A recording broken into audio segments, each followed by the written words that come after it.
So guys, ito yung mga Nivea nasayang, kontaminado ng mga sindikato. Ayan. So, pinagtatapon ko na yung lahat. 1 dozen of Nivea Cool Kick yan. Sayang. In-order ko yan sa Pure Gold. Sa online delivery ng Pure Gold. Wala, isa lang napakinabangan ko dyan. Tapos yung the rest expired. Ayan, tinuksan ko na lahat yan. Oh.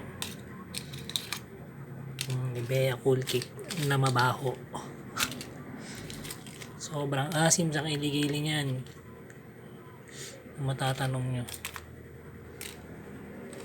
Ayan, tinapon ko na lahat. Ayan, oh. Total of 33 ml yan. Kasi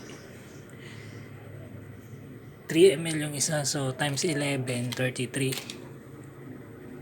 Ay, hindi. 33 m. Tama. 33 ml. Sobrang asim. May Master SK nun. Maggupitan.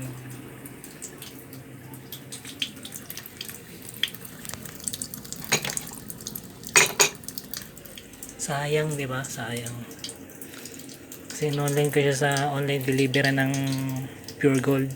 Yung sa Aling Puring online. Yan ang binigay sa akin. Expired na Nivea Cool Kick. Actually, isa lang talaga nagamit ko. Sorry ko sana pero hindi na. Ayoko na maipag-argumento about that. So, dapat ma-aware na kayo sa product na to. Never buy this product, okay? This is already expired.